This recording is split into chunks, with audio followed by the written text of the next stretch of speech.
I have banana yarn and banana pattern. Let's make some banana socks.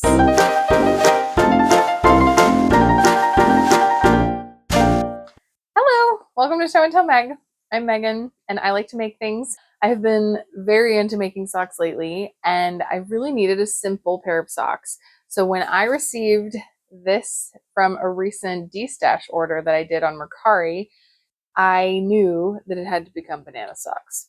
So this is Machete Yarn's Simple Sock in the Havana Banana colorway, which is this really pretty yellow that has all these flecks of pink all throughout.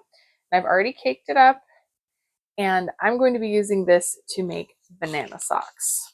Typically when you're knitting socks, you would start either at the toe or at the cuff and you get to a certain point where you have to start making the heel and then you kind of have to stop. Put some stitches on hold while you work the heel in a different shape and then rejoin everything and keep going either direction that you're going to finish. Banana socks do not have a heel. Banana socks rely on a series of knit and purl stitches. Purls and knit stitches want to pull against each other. And so it creates this incredibly stretchy fabric. That's why you end up with ribbing at the neckline, at the waistline, at the cuffs on a sweater. So this sweater is using the technology of ribbing to your foot's advantage. And it creates this banana-like shape because there's no heel involved. It just makes the stitches want to curve. And the interesting thing is, it looks perfectly normal once you put your feet in because the ribbing is able to stretch over your heel and you're good to go. So when I got some yarn that was called Havana Banana, it's just begging to be made into banana socks. And these are a really simple pattern. So I am going to make this yarn work for this pattern. In order to do that, I do have to do a little bit of math. So this is a free pattern. I will link it below. This pattern is designed to be knit in sport weight yarn, and I'm going to be using a fingering weight yarn. So I know I'm going to need more stitches than it tells me to. If you are using sport weight yarn though, this pattern does give you different cast on numbers depending on your European shoe size. So that's pretty cool. But since I'm not going to be using the recommended size of yarn, it's not going to help me very much. I know that I have a tendency to not get things over my heel if they are less than 72 stitches. So since this isn't going to have a standard heel and I want to make extra sure, I'm going to cast on 72 stitches. And then the question just becomes how you differentiate between the front and the back stitches. So the back stitches are ribbing that goes vertically up and down, and the front stitches are ribbing, but it's 5 rows of knitting, 5 rows of purling, and they go horizontally. So I just needed to figure out what kind of distribution is the back and the front. Just to make it simple, I decided to just cut that number in half. So half of the stitches I'm going to knit as the vertical ribbing and half I'm going to knit as the horizontal ribbing. So now there is nothing left to do but cast on this lovely yarn. Let's see how banana socks come out in banana yarn.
So now that you have seen the knitting process, I am happy to show you my finished banana socks. This is one of those experiments that I was really kind of skeptical of how it was going to turn out because how would a sock with no heel actually fit, right? I mean, in theory, it could work, and there's people showing pictures that they made it work. But again, they were using sport weight yarn. I don't know. I don't know the particulars of their feet, their experience, what they ran into. It seems like it's just too easy. Like, how can you get away with making a full pair of socks and not turning for a heel? So in that aspect, this is probably the best beginning sock knitting pattern I could probably recommend to anybody, just because it gets you the basic dynamics of casting on, making sure it fits, and then you can practice doing the toe instead of being super nervous about making a heel. But mine turned out really great. I have to say, like, I put them on my feet last night. Ring, ring, ring, ring, ring, ring, ring. Banana socks. And I sang Banana Phone while I kicked them around and showed my husband, and it was a generally fun time. But even once I put them on the blockers, I have not blocked these yet, I will say. I didn't really think I was going to do that much, honestly, so I wanted to go ahead and get this video filmed. But you can see on the blocker, this section just stretches out, that ribbing, and this one scrunches down. But let's see what they look like not on the sock blockers. They look like bananas. Isn't it ridiculously fun? Isn't it bizarre? Like, this is just a tube. The way that I did my breakdown is there are 20 rows of knit 2, purl 2 ribbing at the top, and then I switched to having a front and a back. Now, I did say in the beginning of this video that I was going to do half and half, but as soon as I started into the knit section, I noticed that actually the design has to end that back section on a knit row. And that is what gives you this kind of line of demarcation. Even though you're still knitting stitches right here, it separates into a tube from the cast on all the way down because you're continuing that ribbed line. I cast on 72 stitches, and I didn't really think about that, but I would have been at 36 and 36. I had to do the back 2 stitches shorter than the front section to make that work. So this is the ribbing continued all the way down the back side. So the heel is like right in here, wherever you stick your foot. And then this is the front ribbing. And it makes this kind of bubbly shape to it. And all this is relying on the natural push and pull that knit and purl stitches have with each other. And it just makes this section want to curve down on itself. And it makes this section also pull in on itself. But once you put something in it, it just stretches it out, just like it would on the rim of a hat or the top of a sock. Like things that they pull in. Knit and purl stitches naturally just want to sink and fill in the space behind each other. And so this is just taking that and using it to your advantage, which I think is so cool. I do absolutely love this yarn. I have to say, like, it comes out really pink on my camera here, but it's definitely very yellow with spots of pink. And I think that the color speckles that you get in this are just so cool. It's just enough to make it interesting, not enough to distract from the fact that, yeah, this is a yellow sock. And I actually don't have any yellow socks that I've knitted, so it's kind of fun to add that into my rotation. Knitting this was extremely fast. I did, again, deviate from the pattern because they used sport weight yarn and I used fingering weight, so I wasn't getting the length that they would have been getting on their larger needles and larger yarn. So I would just try this on and then eyeball it. I wanted it to be at a certain point on my calf, and I ended up doing 14 purl sections on the front, and that was plenty long. That was the basic sock length that I tend to do on a heeled sock. So it worked out really good. But you can honestly make these as long or as short as you want. You just eyeball it because you don't have to decide anything ahead of time. You just knit it until you think, okay, I guess I should start the toe now. The toe is just a very basic wedge-shaped toe, nothing fancy. The only potential drawback that I slightly 4C, and we're going to find out. This is going to be something that we will establish with time and wearing these. But since this is just knitted in a knit purl, there is no reinforcement on the heel.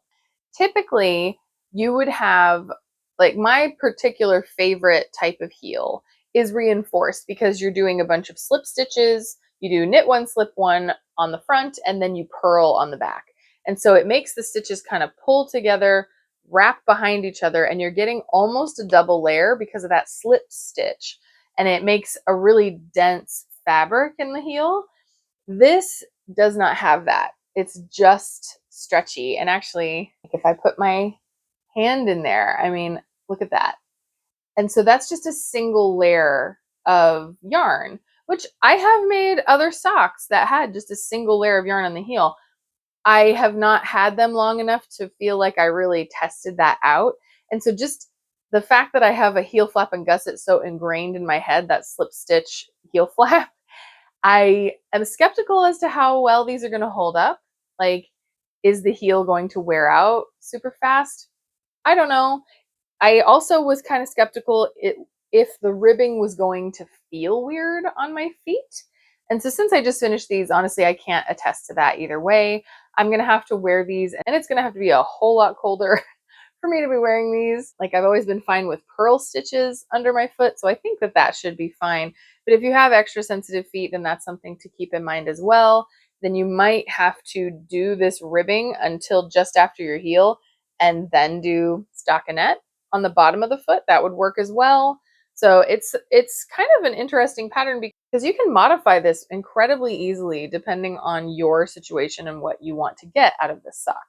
But these were incredibly quick. It was very fun to knit. So if you are a beginner sock knitter, I absolutely recommend doing this pattern. Again, though, keep in mind that they're having you knit it with sport weight yarn. I can't reiterate that enough. So maybe find another free sock pattern that is designed to use fingering weight yarn. I immediately think of the I'm So Basic sock by Summer Lee because I've made that a whole bunch of times. It's a free pattern with a heel flap and gusset. And so that would be, at least for stitch counts on a fingering weight sock, that's an easy pattern to download. And then you can know, okay, the ball of my foot is about this many inches across, so therefore I need this many stitches. I usually make one of the largest sizes of any sock. I wear a size 9 ladies shoe in the US, and I apparently have a very high instep, and so I need a lot of stretch at this and at the heel to get it over my foot. Nice thing with these is as long as it goes over your heel right here, you're good to go. Everything else just stretches around your foot. So I am super pleased with how this little experiment turned out. I am very excited to have my bright yellow banana socks. I think this yarn is super cool. I just think the whole project was very fun. And because of the nature of having like 5 rows of purling, 5 rows of knitting, it was very potato chippy. Like, I just wanted just to get to the next section and then just to get to the next section. Like, there's nothing complicated about it. You just want to keep going until you finish that section of 5 rows. And so it tends to make it really easy to get these done. So that is the story of my banana socks. If you have ever made banana socks, I would love it if you comment below and let me know your experience. This is such an experiment for me, and I hope that it can be an inspiring project for you, because I'm telling you, this is probably the easiest pair of socks I've ever knit. If you have been intimidated about knitting socks but want to, then this is the project. This is the pattern to try as your first one. I'm telling you, they're going to turn out great. And that is all that I have to show you this week. I hope that you enjoyed this. If you did like this, please do give me a thumbs up and subscribe if you want to stick around and see what other kind of projects I have going on in the future. I make lots of socks, but I also make lots of sweaters. I talk about knitting, I talk about sewing. So if you're interested in that, subscribe. I'd love to have you stick around. So until next time, best of luck in making your own really simple banana socks.